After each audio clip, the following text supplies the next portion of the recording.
welcome to the show. My name is Charlton with Big C. This is Charlton and Big C Sports coming to you worldwide on the Big C Sports Network, on the #1 network in the United States of America. And Big C Sports has been voted the #1 sports show in the universe, according to Big C and them good old boys down south. I want to say bienvenidos to all of our listeners in Latin America, also across the pond in London, England, as well as Paris, France, and of course, you good old boys in Africa. You know we love the Big C tribe in Africa. We love you in Canada, but there's no one we love more than you good old boys down south. In the land of the free, in the home of the brave, Big C on April 17th, 2018. How's it going for you good old boys down south? Oh, is it showtime already? Yeah. Oh, man, you know, I slept through tax day. You know what? I've been on a hiatus, so, you know, I was sitting here and it's like, okay, if I sleep through tax day, maybe I won't have to pay taxes like the president. Hey, today everybody wants to be Republican because we figure out how not to pay taxes like a lot of good old boys do, and I learned that the hard way.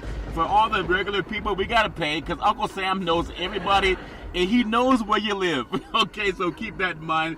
A lot of good things happening in the world of the sports universe. We have NBA basketball over in Oakland last night. You know, they look pretty good without Steph Curry, Big C. I mean, Thompson, it's almost like when he can be the second fiddle like he used to be before Durant showed up, that good old boy can really drop it down. And then we have baseball hitting off in full swing all over the place. We actually had the Boston Marathon. They had a runner from the United States of America. Finally, somebody from Africa didn't win, Big C, but the first time in 3 decades an American won the Boston Marathon, even in the rain. And we know all's fair in love and war. The Bay Area teams, the hockey team and the NBA Warriors and the Sharks, they're both undefeated in the playoffs so far. But Big C, what's going on in your world of the sports universe? Well, Charlton, you know, we're excited about baseball down here. You know, the Marlins are not winning. The Red Sox are winning. Yep. You know, when you look at the East, you get the best and the worst of both worlds, you know, as far as baseball goes. Yeah. But I think, Charlton, the most exciting thing about baseball is that you're finally going to get a sellout in Oakland. Oh, really? You know, well, they're celebrating 50 years of being in Oakland. Yeah. And so tonight is their 50th year anniversary. And the Coliseum was 2 years old when the A's first played in it, Charlton. You think about how long this stadium's been around. Wow. It's 52 years old when you think about the number of stadiums that have been built since that in Major League Baseball. Yeah. But also this stadium is expanded. It is now 70,000 with the addition of the outfield seats that they built for football exclusivity. Yeah. But they've taken the tarps off the upper level in Oakland. They've RSVP'd 70,000. They're giving away free tickets, though. Now, nobody's paying. Okay. It's a freebie. Okay. So they're giving away free tickets and free parking.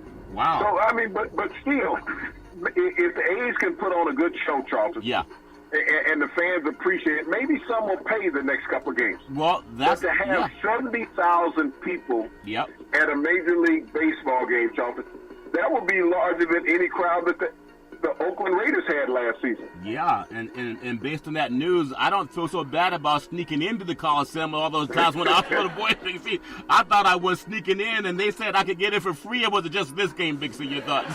It's just this game, but it's a great promotion. Oh, yeah. You know, this goes back to the days of Charlie Finley when he owned the Oakland A's back in the 70s. Yeah. He was the master of gimmicks along with Bill Veeck, the owner of the Chicago White Sox, Charlton. Yeah. They were very fan-friendly owners. Yeah. And they gave away so much to the fans. They always had event nights. Yep. At this stage, actually, the A's invented the bobblehead night.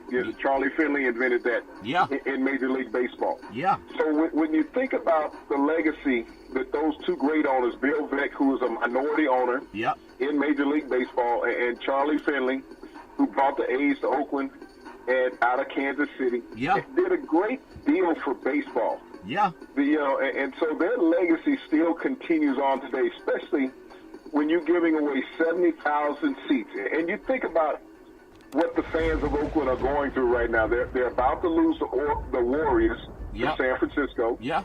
They're about to lose the Raiders to Las Vegas. Yep. But to be able to have an organization give something back to the community, Charlton, I think more Major League Baseball teams should look at that, especially for those underprivileged fans in lower-income neighborhoods who can't afford with their families to attend a Major League Baseball game. Maybe if they look down the ledgers of some cities and see the income level of people and say, okay, we're going to give away this game tonight. You know, based on a zip code, Charlton, or an area code. That would make a lot of sense if they decided to give back. I think they got to keep the kids in mind. Speaking of the kids, I want to say this segment is sponsored by your Northern California Cadillac dealers, home of the all-new Cadillac Escalade, the standard of the world. And when you go by and test drive yours, tell them Charlton and Big C sent you. When I hear the story about what the A's have done and what the city of Oakland has done, the city of Oakland has been ripped apart by having manufacturing jobs leave. And I know there's a void there. And so oftentimes when you drive on the 880 on that highway, remember when they had the earthquake back in 89, the Loma Prieta quake, there were people going to see the baseball game in San Francisco with the Giants and the A's. And the A's were at the top of the baseball universe at that time, Big C. And they've always supported that franchise. They've always supported them. But there are times when you look in the stands, you see 25,000 people. But that's because a lot of the times the jobs have left that used to be there when they were packing the place back in the 60s and 70s. Big C, your thoughts?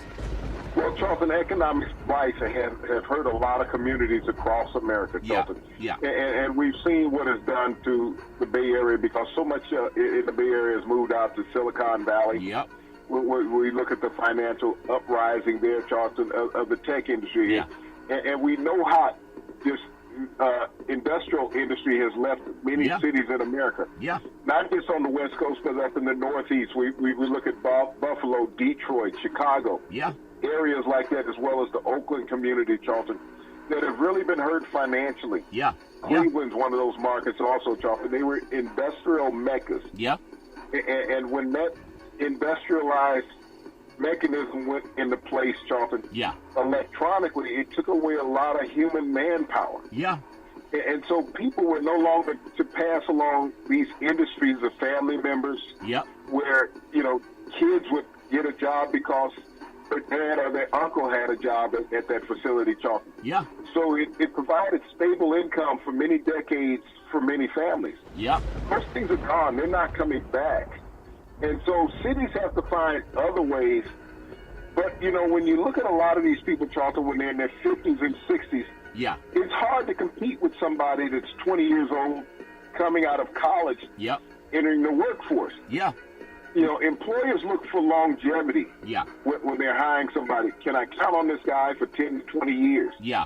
You can't hire a 60-year-old person and say, I can count on him for 20 years. Yep. It's just not going to happen. Well, you think about this. I recall as a young boy being around Oakland, San Francisco as a young boy, going to baseball games. My first baseball game, I actually saw it at the Coliseum. It was the Oakland A's. And I'll never forget, one of the greatest broadcasters in the history of the baseball universe was none other than the late, great Bill King. Bill King called mini Raider games. He was a guy that called Warrior games. He was also an announcer for the Oakland A's. You talk about Charlie Finley and some of the great players they had come through there, from Reggie Jackson to Catfish Hunter. They had so many great players. Sal Bando, Joe Rudy, Vida Blue. Yes. The Bash Brothers. McGuire. Many players. Many. Campy Campaneris. Yeah. And so Billy North. Yep. So I mean, they had many all-stars playing that organization. Think about Ricky Henderson, the best, the greatest home run, the greatest base runner of all time. Yeah, of all time. And so when people see what Oakland has done for bringing some people in for free, I believe let kids get in free. Sometimes you go to the movies, if they're under a certain age, they get in free. You can't take every single dollar out of your fans. And if you're a little 6 or 7 year old boy, that's when Little League starts, when you're around 11, 10 years old, that's when they put it into your heart. They put it into your spirit. But if you keep forcing people to have to make a lot of money to come watch America's pastime, they can't do it. I would hope that more teams would do what you said earlier. They could make Charlton, free day for teams. I like what you said about that. Let the kids in free. You think about so many restaurants. Yep. Offer kids meals. Yeah. You know, where kids under 5 or something like that eat for free. Yep. And you'll even have situations where kids under 12 or 10 years of age eat for $1.99. Yeah. Think about the attendance in a baseball stadium, especially in some of these stadiums where they don't draw and sell, pack out the house. We saw with the White Sox last week. Yeah. Where they had 972 people in the stadium. They announced a crowd of 14,000 plus. Yeah. But one of the sports writers counted everyone in the stadium, and he counted 972. Yeah. Now, you think about it, what you just said. If kids under 5 get in for free, yeah, and we're talking about the embryonic stage of T-ball, yep, where that normally starts about 5 years of age. Yeah.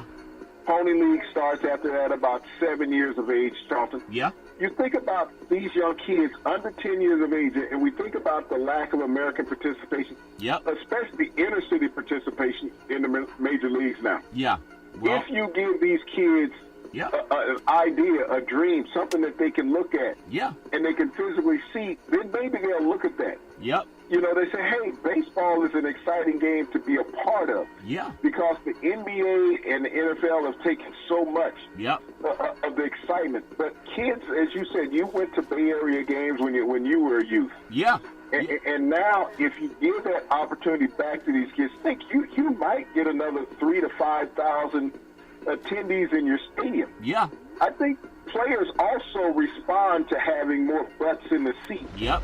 When they're out there performing. Well, you know, Big C, I think, and this is what I love about the Big C Sports Show, there are times when you have free day for people, but you gain more by taking less. And what I mean by that is, if you put into someone's spirit the fact that they can be around a superstar, we've always said that sports will galvanize our society, but you can't galvanize what you don't see. If you are young, and I say young black boy because that's who I know. I've known him all my life. Me, right? And so, for a young kid, I'll never forget, as a little boy, I met George Foreman. It's right before he got beaten up by Muhammad Ali, and I was hoping that Ali would beat him up, Big C. But I'll tell you what happened. It made me fall in love with boxing. I'd never seen someone so beautiful and graceful. And to see George Foreman back in the day, I mean, he doesn't look like that now because he's had too much of those George Foreman grills on his menu. Big C, nothing wrong with the George Foreman grill, but every night, George. But when you think about it, what it did for me and a lot of other young people, Big C, it let them dream. I'm proud of what Oakland's doing tonight. I wish more people would do it. It would definitely open up doors for the minority kid because a lot of parents and grandparents, they can't pull $50 out of their pocket to take 4 or 5 people, Big C, that make any sense. Well, Charlton, that's just economics across America, not just the grandparents, but parents. When you think about the number of members of American society that are living from paycheck to paycheck. Yeah. And I remember as a youth, I could get into a baseball game for $1. You could go out and sell enough soda pop bottles back in those days. It's recycling it what it was. You got a nickel for a bottle. So if you could get 20 bottles, Charlton, and a lot of times you can stand out there and just look sad, and somebody would give you tickets if they had extra tickets. I tell you, I look like one of the little rascals on a regular basis. Is that why when I came to visit, you had all those bottles back there by that moonshine, Big C? Is that what? Well, yeah, but that's the container to store the product in. Okay, just making sure, Big C. But yeah, that's a very salient point, and I'm all about giving back because you can't get someone hooked on your product. They can't buy it. If you outprice people, you can't. You know, something that's kind of disturbing. I work in real estate and insurance for about the last 2.5, 3 decades. There's a house over there in Fremont where MC Hammer built the house over in the Bay Area back in the day. And Big C, the house was condemned. I know you good boys down south. If I tell you that something sold for $1 million, you guys, that's a nice house anywhere in the country, okay? But the house in the Bay Area, it sold for over $1 million. It was a condemned property, okay? That's the same house that's condemned that somebody lived in 20 years ago. That same somebody that lived in it, they could afford to go to an A's game. They could go to a Raiders game because the house didn't cost as much then. But at $1 million, I want to ask anybody listening, Who could move into their first home if it cost $1 million? And the house was condemned, and Big C, even more egregious, the buyers for that property, they're not Americans. They're not Americans that came in and paid cash for a condemned house over $1 million. They'll tear it down and build a $2 million mansion. And those people are not only the people going to games, they got to find a way for young people to go to games, for people that can dream again. And Big C, even having the Big C Sports Show can get kids to wake up and to get some of corporate America to do what Oakland did tonight. That's what needs to be done to get more butts back in the seats, Big C. I want to just throw your thoughts to something. I know you know a lot about a lot of the teams and the people that have been following sports over the years. Harry Caray, the late Harry Caray, one of the mavens of broadcast excellence for the Chicago Cubs. He would always sing that song, "Take me out to the ball game," and the crowd would get involved. Parents, grandparents, and kids. You can't do that if it ever costs you $50, $60 every time you go. Big C, that make any sense? Well, Charlton, they never get a chance to learn the song. Yeah. To be in such an atmosphere, that's the greatest thing about attending a professional sporting event. Yeah. Is the atmosphere. Everybody watches a game on television. Yeah. But to be there and get that momentum of the crowd, to be a part of that live cheer. Yeah. To see a ball popped up in the air and to have a potential opportunity to grasp it, Charlton. Yeah. To never have that. It's almost like never eating ice cream. Yeah. And I should have ate all that ice cream earlier. I was wondering where that ice cream went. You think about the joys that we're able to share and have in life, Charlton. Yeah. And that's one of them. Yeah. And you think about the youth that you had 50 years ago. Yeah. That you could go to a game, Charlton, and enjoy it. You could have, if you had $5, you could go to a game. You could get in. Man, you must have been have rich. A hot dog. You must have been rich, Big Z. You could have a Coke. Yeah. And I mean, you were living lavishly. Yeah. Yeah. $5 won't even get you in a parking lot anymore. No. Would you believe it cost about $60 when I covered the San Francisco Giants baseball games? It's a gorgeous baseball stadium. I remember I was there on opening day when they opened it back in the 2000s. And I would take Bart in and just walk down the Embarcadero to the stadium, checking at roll call for the media. And for people that would drive, it cost $60 to park just to go see a Giants baseball game. That's fleecing the people. And at some point, because a young black boy that looked like me, I remember Willie Mays back in the day, he was a hero for San Francisco baseball when they had the games down there at Candlestick Park. You think about McCovey, Marischal, all them good old boys. You didn't have to pay $60 as a little kid to go see those games. So the fleecing of the American dollar, and you're pricing poor people, not just necessarily poor, but mainstream, out of going to those games, and it's only due for corporate.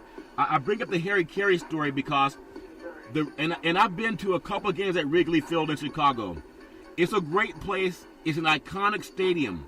And they've even added to the outfield where you can have people having more seating now, Big C. People used to sit on houses in buildings across the street watching, on the home run field.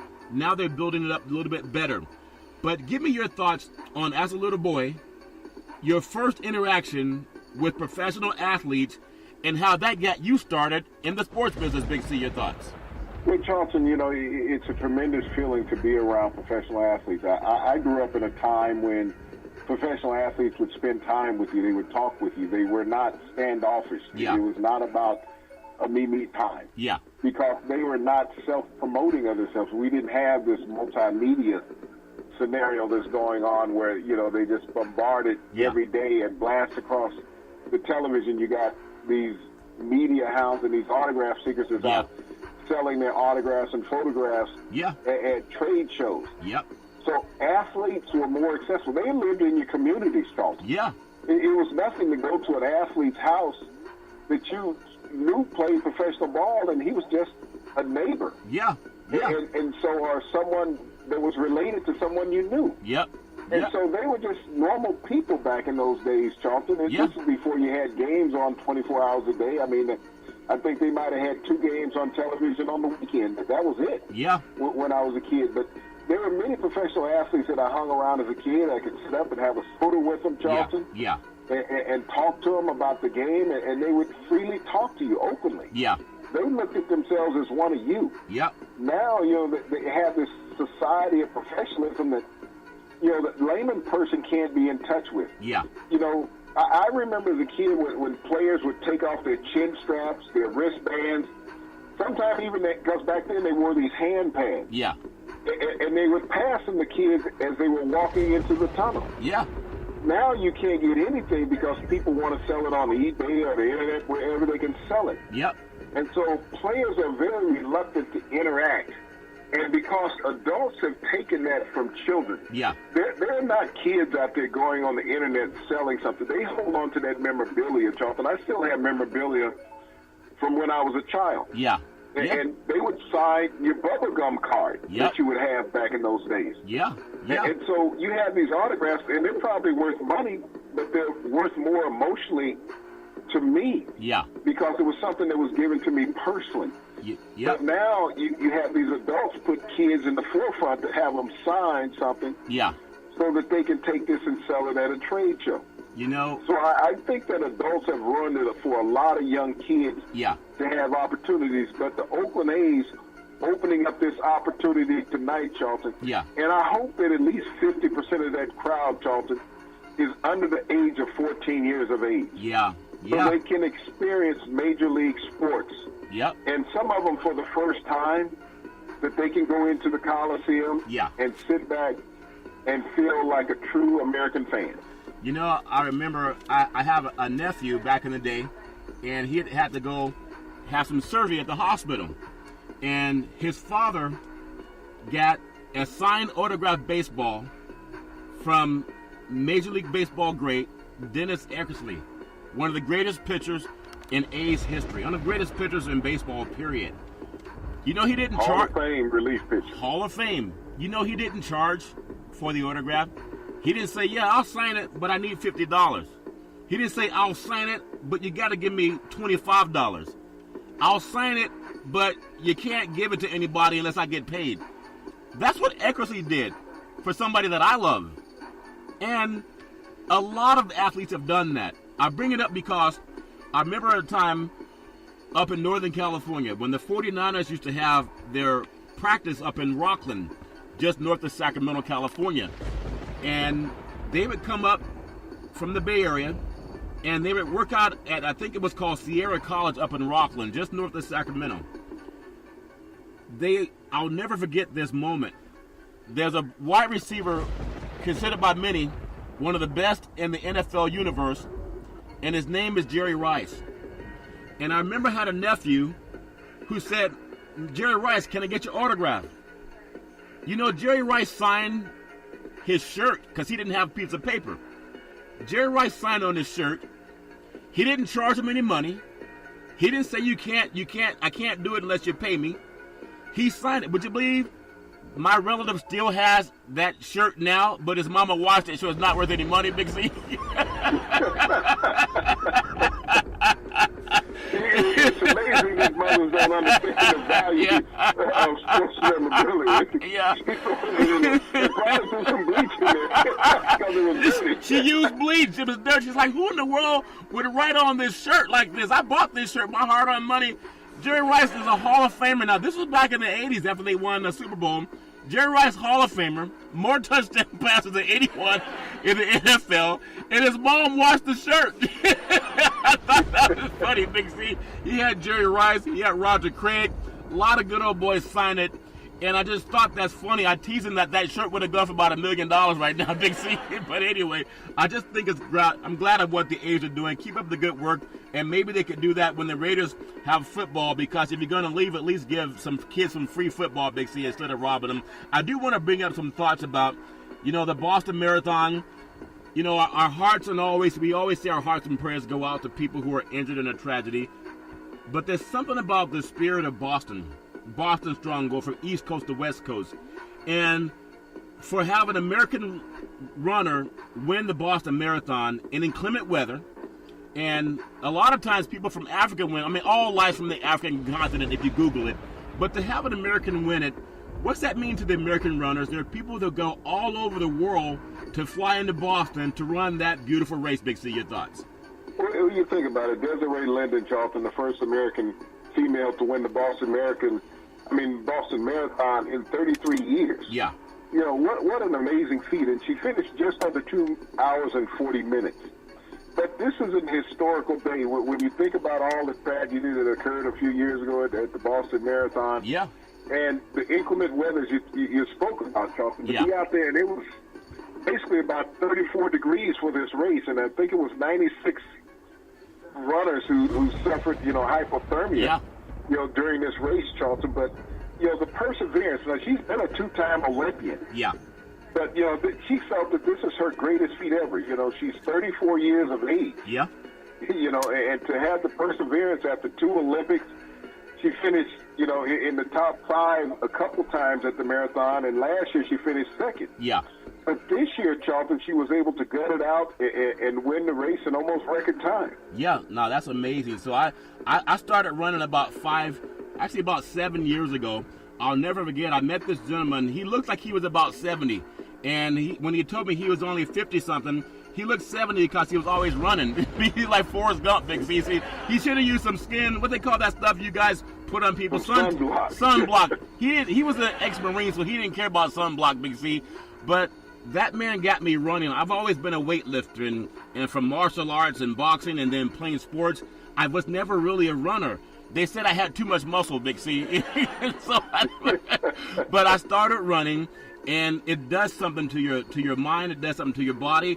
Not only does it make you feel invigorated, it's something that's good for the soul. So congratulations. It's good to see more Americans out running. Big C, I do know also in the world of basketball, and, we love so much about what's going on in the world of sports. And I look at what happened last night over in Oakland, watching Golden State take on San Antonio. And one player that I'm so proud of is Steph Curry. He didn't play last night, obviously. He's still dealing with getting healthier from being injured. And when I looked at what happened last night with Thompson has the chance to be himself again. But I want to just bring up Steph Curry for a minute. When he was on the sidelines at Oracle Arena, you would have thought he was in the game because he was so engaging. Now, Steph Curry is a guy who will show up before games, and he'll shoot the ball from outside the court so that kids can watch him shoot it. He doesn't charge them any money. He doesn't tell them, I'll do it, but you got to pay me. He doesn't say, I'll shoot it, but you can't take any pictures. Not only that, he takes pictures with players and also their parents and little kids after a Warriors game. There's something about that we need to see more of, Big C. Maybe it's Oakland where a lot of teams are leaving. Just talk about the gratitude that a player like Curry has that's willing to share his success with other people, Big C. Your thoughts? Well, Charlton, that's what you talked about earlier with the A's game, the youth being able to get in and see these events. And that's the reason why basketball has expanded so much. Basketball has always been a sport in America that you didn't need but 2 people to play. Yep. That's all it is. That's all a basketball game takes is 2 people. Yep. And a lot of times you have more, but that one-on-one has created basketball in America. Yeah. So whether it's 2-on-2, 3-on-3, or 5-on-5. Yep. And to have the kids come in and see this, and to have a professional athlete take the time to come out and do the extra warm-up in front of them. Yeah. And to take a moment to take a photograph, sign an autograph. Not enough of that is being done in this me society. Yep. And not just basketball. There's football, basketball, baseball, hockey, everything, track and field. Because, like I said, everybody's worried about their marketing. Yeah. That somebody's making a dime off of them that they may miss. Yeah. You're a multi-million-dollar athlete. Yep. If somebody sells your autograph and gets a couple $100, why are you worried? Amen. Yeah. You think about the number of autographs you have of yourself with an authentic signature on it. Yeah. You can open it up online. They have all these sites where you can sell whatever you want to sell. If you figure that somebody got $1 from you, yeah, you go back and sell 2 of them. That way you end up with $2. Yep, that makes sense. It shows that some of these athletes, Charlton, are still very personable. Yeah. Is that you care about the person who supports you. Yeah. Is that you can sit back and say, hey, you're here, and I'm performing for you. Yeah. Because you paid your hard-earned dollars to get in here. Yeah. So why shouldn't I put out the optimum performance in every capacity? Yeah. Not just scoring, but with my personality. Yeah. Because when the game is over, the thing, they might remember that you knocked down 30 points. Yeah. But you don't want to have a legacy of being that person that nobody likes. Yeah. Yeah. That's the number one thing as an athlete. You don't want to have the legacy of being the person that no one likes. You love to be loved. That's what the cheers are about. Yep. And when you can give a heartfelt, situation to a young person, I think that's as great a feat as an athlete can achieve is just like winning a championship. I think that's so important. It reminds me of something, seeing what Curry does and what Jerry Rice did back in the day and Dennis Eckersley did back in the day. One of the greatest singers who's gone too soon, the late, great Michael Jackson. He had so many songs, but one of the songs that's been on my mind today is a song that says, I want to be where you are.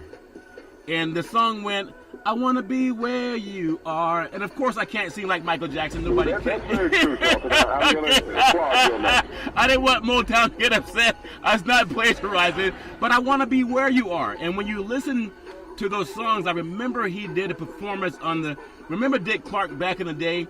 He was one of the only entertainers that would bring on black talent. And Dick Clark had little Michael Jackson from the Jackson 5 on the Dick Clark Show. And he sang that song in a little plaid jacket, I want to be where you are. And if every athlete could embody that spirit that Michael Jackson brought to all of us back in the day when we were little kids, and close your eyes sometimes and listen to the music in the dark. When you listen to music in the dark, it does something to you. But that thing that you said about the Coliseum giving away some free tickets, Big C, and that thing we talked about, Jerry Rice signing autographs for free on my nephew's shirt that would have been worth $1 million and his mother washed it, and I did, and he's never going to live that down. But I think about what Michael Jackson told us, I want to be where you are. So if you're an athlete and you've been blessed to make money playing sports, which is something that most people love all over this planet, little kids want to be where you are. That's part of the selling of the dream of recruiting. They want to be where you are. And if we can do more of what Oakland's doing tonight, I wish they could even do it once a month. I want to be where you are. Make it possible for young kids to come into the arenas and get that dream, to have that dream, to be where you are like Michael Jackson saying back in the day. Big C, is that too much to ask for corporate America, Big C? Your thoughts? Well, Charlton, I would love to see a kids' night in every professional sport. Whether it's in a preseason game, Charlton, or just the middle of the season game. Just make it a kids' night that no one over the age of a certain age can get into the arena, that the parents have to bring the kids just like to the movies or to the zoo. Yeah, yeah. You got to bring them there and you got to pick them up. Yeah. But, to allow the youth of America who cannot afford these scenarios to enjoy something. Yeah. That's something that's been taken away from so many American kids, the opportunity to enjoy something that the rites of passage of childhood, I thought when I was a kid. Yeah, yeah. To be able to go to one of these events, and like I said, I begged my way into half of them because I'd stand there looking like one of the little rascals, maybe even smudge a little dirt on my face and my clothes, Yeah. looking sad, and some generous person who had an extra ticket or two would offer me a ticket. Yeah. Yeah. And I would get into an arena and would have a box seat a lot of times, Charlton. Yeah. And sit there, not only would they let you in, but generally they would buy you something to eat. Yeah.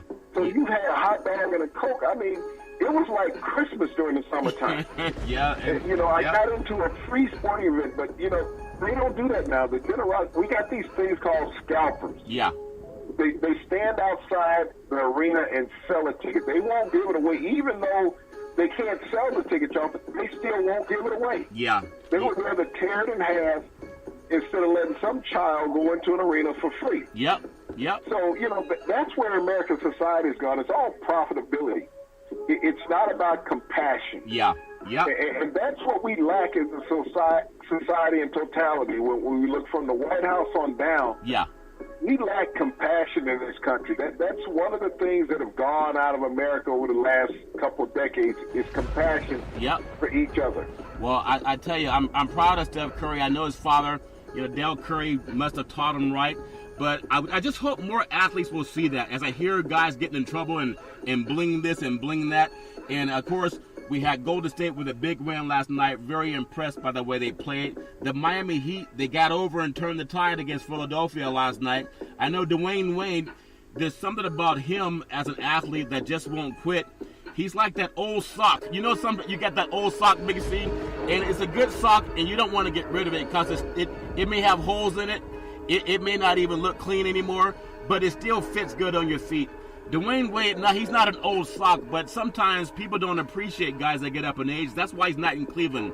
But him helping Miami turn the tide against Philly last night, just talk about Dwayne Wade. He's been a good guy for the league, and I love seeing good guys come out on top. Big C, your thoughts? Well, Charlton, he was very fortunate that Cleveland returned him back to Miami. Yeah. The base of his stardom in the NBA, winning a couple championships down there, Charlton, with Shaq and with LeBron. Yep. Things just didn't work out for him in Cleveland. He wasn't a fit. It wasn't working out the year before in Chicago where he grew up. He thought he could go back home, but he had been gone for so long for Chicago. Only ties he had there was his birth. Yeah. Yeah. Miami's his home, Charlton, yeah. And you can see the comfort level and the uplifting he gave that organization. Yeah. When he went back to Miami, he was embraced by the fans. He is one of them. Yeah. That's how they look at it. The height of his career has been in Miami. Yep. And to come back, the thing about having a veteran team, Charlton, is that you have this thing that you call understanding the game. Yeah. That you'll stay in and do the little extra film work. Yeah. You'll understand why you had the mishaps in the first game. And that's what Miami did. You think about Eric Spoelstra, one of the more underrated head coaches in the NBA. Yep. He's coached 3 titles down there. So, he knows what he's doing. He's been in the championship many times. People talk about LeBron being in the championship. Yeah. Mercer's been in the championship. Probably has the second most appearances behind Popovich. Yeah. Yeah. As head coaches right now in the NBA. Yeah. He's done a good job. So, here's a guy who was able to do the film work to understand how Philadelphia beat him in the first game. Yeah. As a veteran roster who listens. Yep. And they went out there and executed the game plan that the coaching staff put together. Yeah. And came out with a victory. Yep. And that's what I love about having guys around as opposed to this ephemeral society where you throw people away. I do want to say that sports is a billion-dollar industry, and boys and girls sports is the foundation to this billion-dollar industry. And for every athletic and sporting event, you need athletic and event insurance. We work with Ben and Mark. They've been around half a century. They work with Big C Sports, and they work with pro players, collegiate players, high school players, even your mom and pop soccer leagues. And when you reach out to them, let them know Big C sent you at 800-772-8624. That's 800-772-8624. We'll also be launching a sports apparel company where we'll have some of the best items in the universe. You can get it through Fab 3. We're working with Big C Sports. That's coming out line, launching Big C Sports paraphernalia. And we hope that everybody will take a chance and buy some of the best quality products in the world. Big C, I do want to bring up tonight's games. Just again, Oracle Arena, great place. Love what they're doing in Oakland tonight with the Oakland A's and letting people come in because it shows that the kids matter and the people matter. Like we say, Black Lives Matter. Well, all lives matter. And when you drop prices, you really help a lot of the young African-American kids that see their fathers and uncles and brothers playing pro sports, and sometimes they can't afford to get into a game. So I love what Oakland's doing tonight. Tonight in the NBA, we look at, I've heard I've gotten some hate mail, but I've also gotten some good mail. You ever break up with somebody, Big C, and they have this love-hate mail they send you? Why they send you love and hate messages, Big C? Your thoughts? Well, I never broke up with anybody, Charlton. I come home and people have been gone. Okay. But I never broke up with anybody. Okay, you come home and the key don't work. You're like, what's wrong with my key? The door won't open anymore, Big C. Is that what you're trying to say? Well, I thought I was at the neighbor's house at first. Okay. Sometimes that can cause a breakup when you're doing like Trump at the neighbor's house on a Schwarzenegger back in the day, Big C. But I want to say, Toronto, there's something about that city.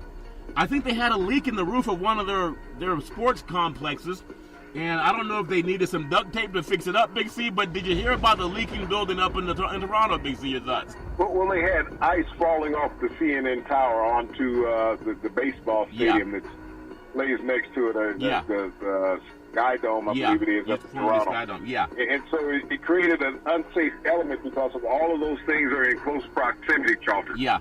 So they didn't want to take a chance of a fan being injured. You think about the CNN Tower, Charlton, I believe it's the tallest building in North America. Yeah.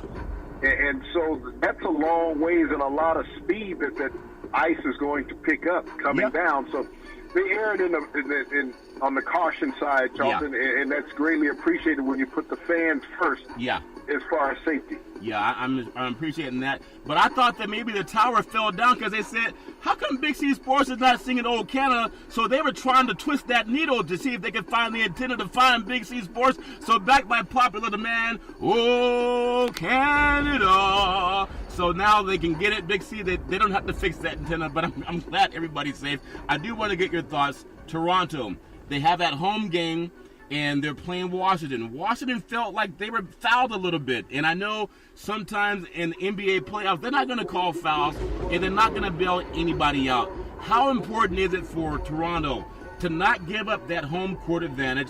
Every road team wants to get a split. They cannot afford to get a split with Washington. Big C, your thoughts? Well, Charlton, in the NBA East, has always been thought of as more physical of a conference. You go back to the Detroit Bad Boys, the New York Knicks. These teams have always played physical basketball back there. Yeah. And you see that now with the Toronto Raptors. Yeah. Getting physical against Washington.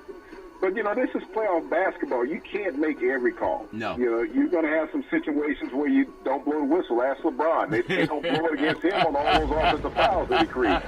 James Harden. But, I like what Coach Casey has done up in Toronto, Charlton. Yeah. He has a well-honed team. And he's put this team together meticulously over the last 3 or 4 seasons, Charlton. Yeah. He's added pieces. He has a tremendous bench. You think about his bench the other night, it counted for 35 points against the Bullets. I'm saying the Bullets. I'm thinking about the President. He forgot all about this gun reform he was talking about a few months ago after Stoneman Douglas. He was going to do all of this as far as gun reform, and the NRA had a meeting with him and said, hey, remember they used to have the Washington Bullets not too far down the street from him. Yeah. And so, now that the Wizards are playing, we haven't heard any more from the White House about gun reform in America. Well, $30 million can make you not talk about who gave you the money, Big C. That make any sense? It does make a little bit of sense, Jonathan. The Wizards desperately need this game. Yeah. I don't know if they can get out of Toronto without having a split and win this series, Charlton, because that means you got to win the next 4 out of 5 games. Yeah. If you expect to win the series, and that becomes tougher and tougher. Yeah. In the NBA because we have such great athletes, Charlton. So we've seen that Toronto had enough fortitude to win the Eastern Division. Yep. I can't see them at any point in this series losing 2 consecutive games. Yeah, they're really rolling, Big C. I love the way they play. Also, when we look at Milwaukee at Boston, I know Giannis Antetokounmpo, and he fouled out in overtime first game at Boston, but they pushed him. They pushed Boston really hard. And I know Boston has a great team, even though they don't have Kyrie Irving and then Gordon Hayward not being a part of what they're doing there. But Boston, you think about how they've kept their season alive, they just find a way to get baskets, Big C. And Danny Ainge, I know he was part of that greatest Celtic team, at least since TV. Not going back to Rosa and them good old boys and Casey Jones, but with Bird and McHale and Lane Beard, not Lane Beard, but McHale and DJ, Dennis Johnson. But Ainge has done something that's so good that people really don't give him credit for it. He's winning without his best players. Take the best 2 players from Golden State and Curry and Durant. Do they win? Take Love and LeBron James off of Cleveland. Are they winning? Talk about the job that Danny Ainge is doing with Boston and how he's built this organization to be a winning organization that's not dependent on just one player. Big C, your thoughts? Well, he's a bit like Theo Epstein in baseball, who was with the Red Sox and now the Cubs. Danny Ainge learned from Red Auerbach. Yep.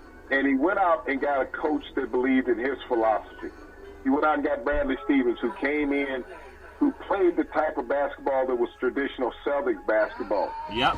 He's gotten the players to buy into it. You think about it, he's crafted a very young team here in Boston. Yeah.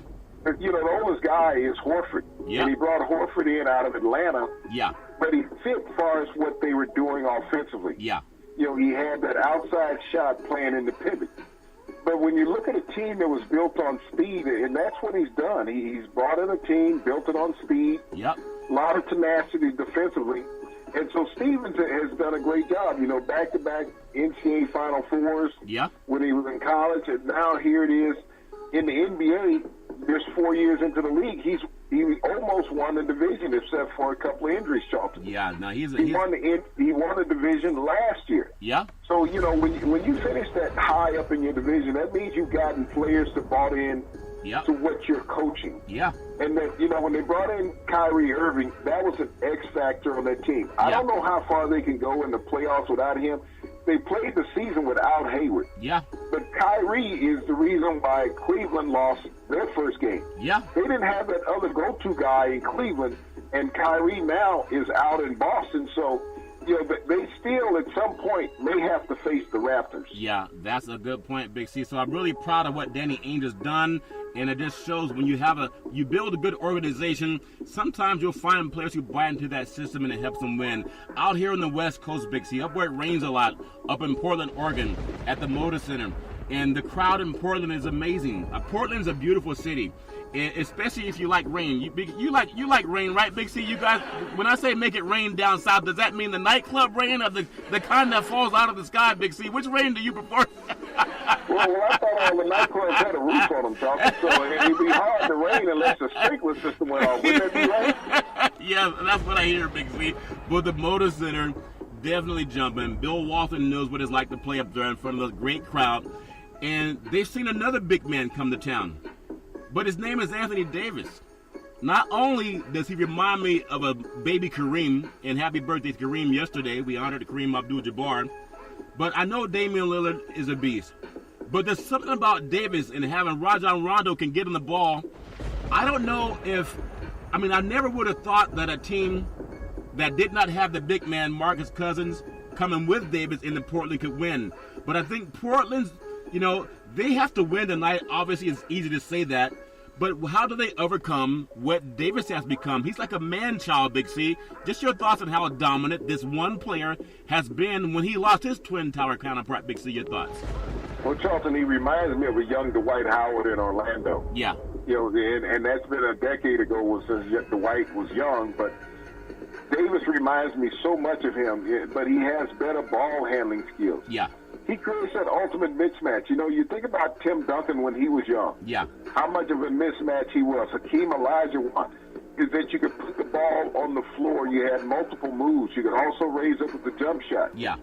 He can do all of that. And so when you bring the man out of the pivot, and also when you have these cuts and screens on your offense, it allows Davis to pass the ball and get internal penetration because they don't have a lane stopper in the middle because he stepped outside to cover Davis. Yeah. This is very important for Portland to not go down too hard. When you're a home team and you need the game to split, because you've already lost home court advantage. And when you mention Rajon Rondo, he's one of the unsung defensive players in the NBA. Oh, he's amazing. About the great guards that Portland has. But Rajon can match up with any of those players, Charlton, defensively. Yeah. He's like a smaller Dennis Rodman. Yeah. He just doesn't get the credit for being a tremendous defensive player as he's always been throughout his career. Yeah. Whether it was with Boston and now with he was in Sacramento at the time too. Yeah, Sacramento and also Dallas. I'm curious though, why would you say he reminds you of Dennis Rodman, who played all over the court, wasn't necessarily a scorer, but D-Rod, he was an intimidating factor, Big C. He was the guy that got in your face. Are you trying to equate, like Rondo has that kind of defense too, Big C? Your thoughts? He is. He's very tenacious, Charlton. He's one of the better rebounding guards in the NBA. He's like Russell Westbrook. Yeah. He doesn't get the notoriety. He's always played on teams where they were superstars. You think about when he was in Boston. You had Ray Allen, Kevin Garnett, Paul Pierce. Yeah. The guys who got the headline. But he did the yeoman work night in, night out, where, he would have a double-double. Yeah. And no one would realize it. And sometimes he'd have a triple-double, and you look up to, wow, I didn't see him even score a point. Yeah. That's something. I mean, I've got to watch him more. I know he's good, but that's a good comparison, Big C. I do want to also, when we look at guys, like who's on your team? The way Danny Ainge has built Boston, you got to know who's on your team. If you're Golden State, you got to know who's on your team. They're without Steph Curry. And I think Steph Curry could be considered, the best basketball shooter in the universe. No one can really argue. The guy's the only unanimous MVP, but they're doing great without him at this time. And when I look around, I know you're old school. You know about a lot of those players back in the day. But when I bring up Davis, averaging 28 points a game, not only is he doing that, he's averaging 3 blocks a game. They know who's on their team. I thought what happened down in Houston, the Timberwolves didn't know who's on their team. They didn't get their big men a lot of touches. They got to know who's on their team. When you look at Houston, they know they have James Harden. And Kobe Bryant thinks that James Harden's going to be the league MVP. Russell Westbrook doesn't care who's the MVP if it's not him, and I love that mentality. But if you look at who's important to a team, could Houston, with Harden putting in 30 points a game, and they have Chris Paul who can't score at the same rate as Harden, take Harden and Paul off that team? They're not even talking about being a number 1 seed. Maybe they're talking about being an 8th seed, Big C. How important is Harden's 30 points to Houston, but also it may be a liability, Big C? Your thoughts? Well, Charlton, he needed all 44 the other night against the Timberwolves. Yeah. You think about it, the Timberwolves took them to the limits, and they have the worst defensive team in the playoffs. And so they stretched Houston all the way out, which is a true challenge. Now, yeah. Houston is a team that really has to question themselves if they let this young, talented team stay in touch. Yep. And they didn't get Karl Anthony Towns involved in the offense that much in the game. They forgot he was so on the if team. Karl Anthony can get his 22 points, yep, Houston can be in trouble in this series because they held him in the single digits in the first game. So Harden, they needed all 44 of his points to win by 4. Yeah. They're going to have to put somebody on, and Jimmy Butler is a guy who can guard Harden. Yep. He's going to have to take Harden on and say, hey, I'm going to try to shut him down. I'm not going to limit him. Yep. I'm going to try to shut him down on some of these points. If I can keep him in that 30 range, yep, now Timberwolves really have a chance, Joe. I tell you, you're bringing up something that more and more people will talk about as we get into the playoffs, as we get into maybe even the second round.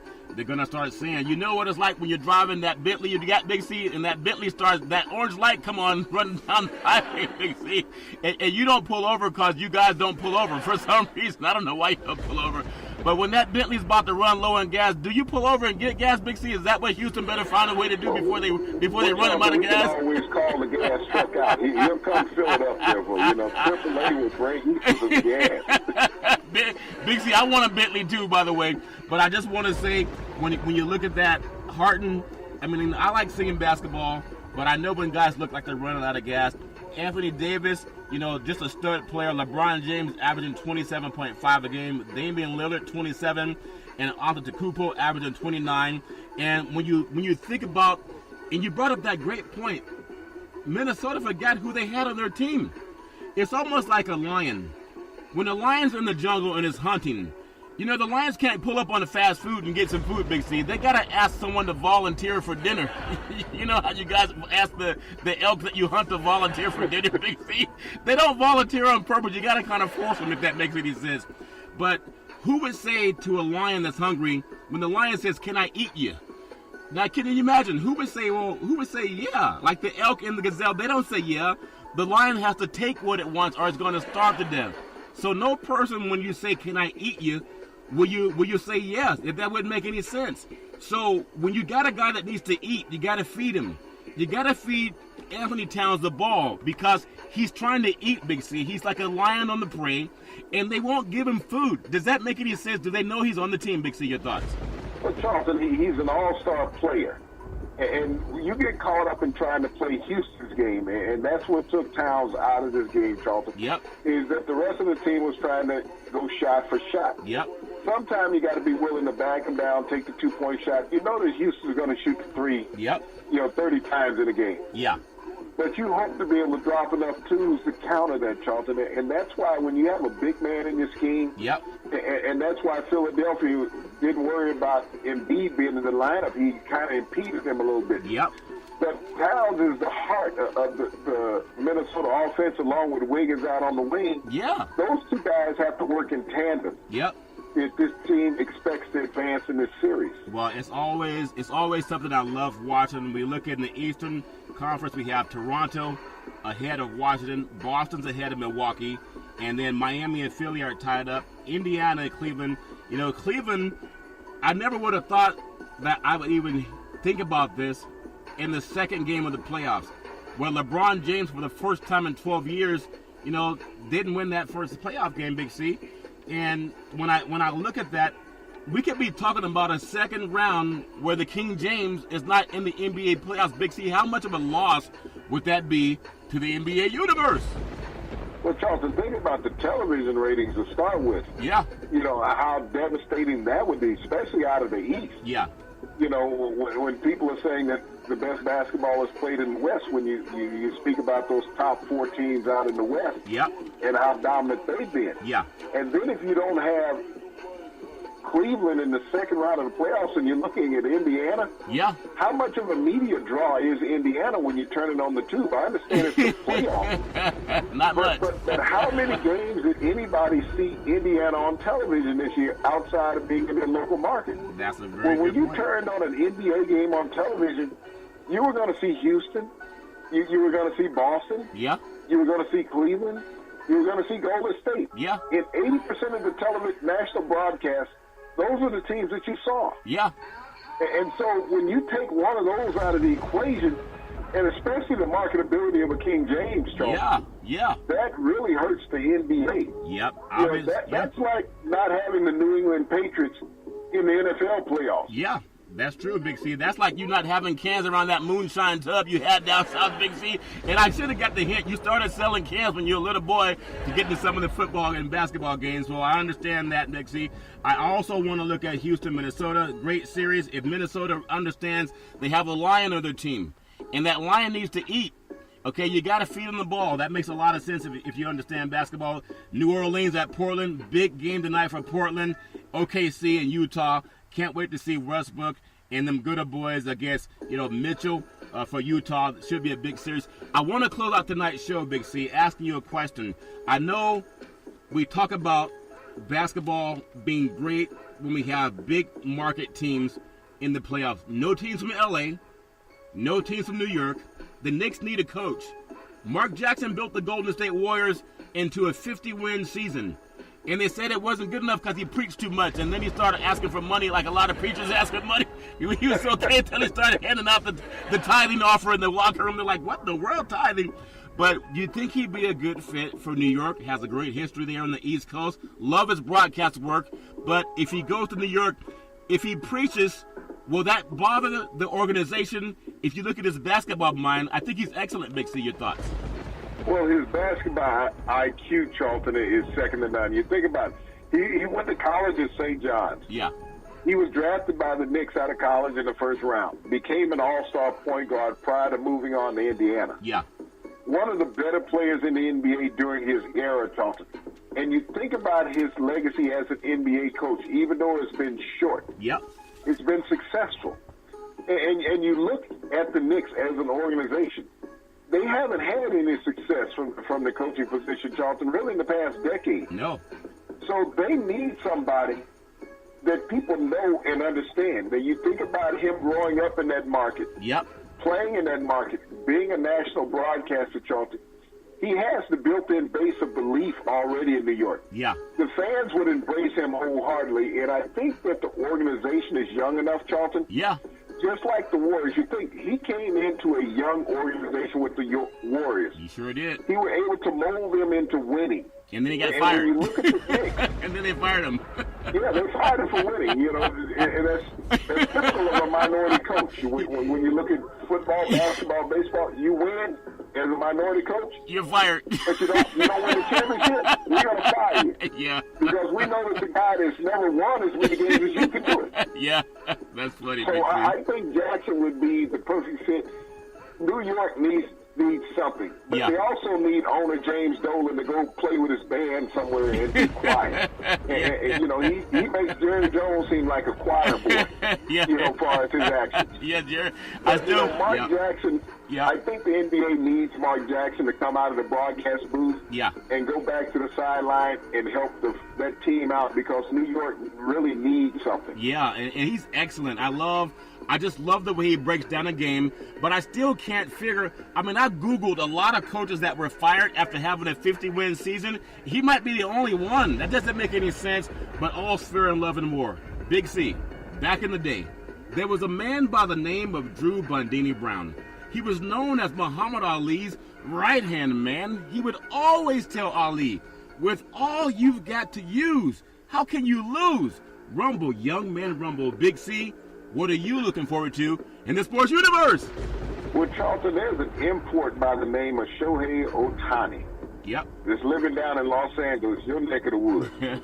Last night hit his first triple in the Major League. That meant since he's been in the Major League, Charlton, he's hit for the cycle. Not in a game, but, you know, thus far. He's had the singles, the doubles, the triples, and the home runs.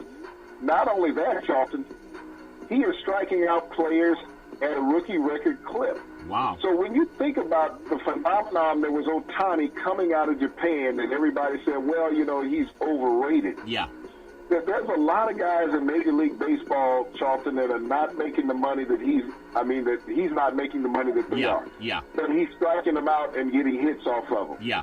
I mean, not since Ichiro came to Seattle 2 decades ago, Charlton, that we had such an Asian phenomenon in Major League Baseball. Yeah. And I just hope that it continues on for the rest of the season. Well, speaking of that, Big C, I'm sure he follows Big C Sports. We wish everybody fair, and we wish everybody well in the world of the sports universe. Congratulations, Oakland, what you're doing tonight in the Bay Area. That's first class, and I'm so proud that you're doing that. I do want to say every Monday through Friday at 5 and 6 p.m. worldwide, follow Big C Sports on the Big C Sports Network, on the #1 network in the United States of America. And Big C Sports has been voted the #1 sports show in the universe, according to Big C and them good old boys down south. As we always tell you, there's never, ever any excuse for domestic violence. If you know any man or woman going through that garbage, please call 911, because no man or woman should ever have to go through that garbage all on their own. And as we always tell you, on every Big C Sports show,